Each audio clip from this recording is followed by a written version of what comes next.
Hi guys. So this would be my second blog.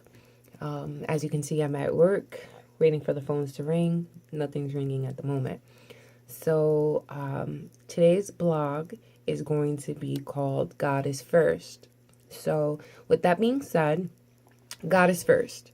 Um, Anybody who knows me knows that I do go to church, but obviously I do other stuff outside of the church that is not always the best, drink, I smoke cigarettes, um I like to party, you know, the normal social lifestyle. um but God is first. Like I said, God is first. With that being said, it just means that, anything that you do, anything that you want to do, any goals, aspirations, dreams, you always have to have God in the center of that. They always say, ask God first and then plan accordingly. A lot of times we plan, we don't ask God if this is the right move for us. We just jump into it, and then the shit hits the fan. Things happen and we get so stressed out, we're so angry, we're so upset. And then I don't know if we all blame God for things that go wrong, but we tend to get upset with him. I can definitely attest to, I can get upset with God. Me and God, I fight with God all the time. I tell him that I'm mad. I tell him that I'm angry at certain decisions. And at the end of the day, it's really me, or it's really you. You put yourself in those positions. And we have to figure out how to get you out of those same situations that we all keep putting ourselves in. I spoke to a woman not too long ago on the phone, and just at work, and she confided in me that she lost her job. And things are tough. Me going through what I have went through with my job and not being where I would like to be with the pay, with the hours, I literally cried almost every day. I was crying, I was praying, I was telling God off, I was telling him how I was losing faith. And I don't understand how I go to church and I pray and I try to live a good lifestyle according to him, and I'm still getting nothing in return. Do you not hear me? Do you not see me? Do you not see my struggles? Do you not see the pain? My heart is aching. I want to be able to provide for my son. I want to be able to go out and not worry about, if I spend these last $10, am I gonna regret it? And I was really angry. And I just so happened to have spoken to this woman, and she was just telling me that, in so many words, she was losing faith too. She didn't know where she was going. She had an interview. She keeps going on these interviews. And instantly, it's like God was telling me to tell her, keep the faith. Nothing you do is going to be easy, especially if you live the lifestyle of trying to be humble and a good person, and try to have God first in your life. That doesn't mean that you have to go to church every day. That doesn't mean, I'm not telling you to sit down and get on your knees and pray. I'm just saying, if you do believe in God, hold on to the faith. Everything that you do go through is for a reason. It's like mini series of tests. We are pretty much getting in shape for what God wants us to do. Perfect example, I am leaving my job, Metro, and it wasn't because of the people, it was just because of the hours and the pay, and then with a long process of going on many interviews and crying many nights and looking at my son and saying to myself, like, am I going to be a good mother? I guess in my head, the definition of a good mother is someone who is able to support this child, or a child. And I'm like, I can't support this child.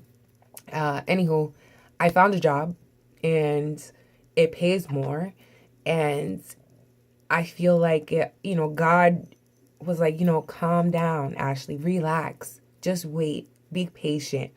And that's another key point in this blog is patience. We have no patience. No matter how patient of a person you really are, you have no patience. You have no patience until you're pit against something that you really want and it's not working in your favor soon enough. Trust me, it's going to happen. For every bad thing that happens, there is that many good things that are happening. And if it's really, really bad, just know that there is something really, really good waiting for you. It sounds very cliche. And, you really can't tell people, don't worry, it's going to get better. Because if you're like me and I'm all up in my emotions, in my head, I'm cursing you out. I'm telling you, well, how long do I have to wait? And why do I have to wait? And why is it me and me? Not realizing that, everything is really not that bad. We work ourselves up.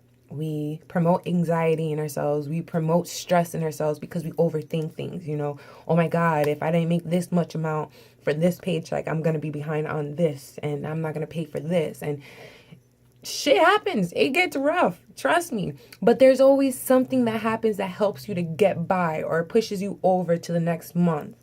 I was here worried that I wasn't going to get formula for my son. The damn formula is like $40 a can that he eats through in like a week. And I'm like, shit, I only get paid but so much. $40 for that? I'm going crazy. Not on top of the things that he needs because he's like a little monster and he's growing out of the things that he's in now. He's only 3 months. I prayed and I was patient. And I had bumps in the road while I was being patient because I was still going through my mind, like overthinking things like, what the freak, man? But guess what? I went through my insurance and I ended up getting 17 cans per month for a whole year for my son. That just saved me $685 a month for my son's formula. Because I don't know where that money was going to come from. But it's okay. It is okay to just stand still and not do anything. Even though there's 1,000,001 things around you that are demanding your attention. It is okay to just be still. Be thankful for the things that you do have. Because it could be so much more worse.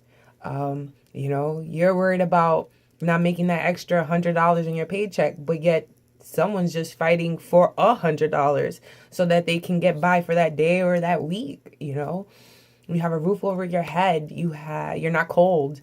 You do have food. It may not be what you want, but you have food in your house. Again, the central message of this is keep God first. When you do remember, try to remember that before you make any action or make any moves, remember, God is the one that is directing your steps. Again, I know a lot of people who know me probably are like, this girl talking about God and she's just all over the place and she does this and she curses. Listen, people, I curse. I'm a cussing Christian. I have so many jacked up thoughts on an everyday basis. I can be possibly evil at times. I have really bad thoughts. I curse. Yes, I do drink. Yes, I have smoked cigarettes.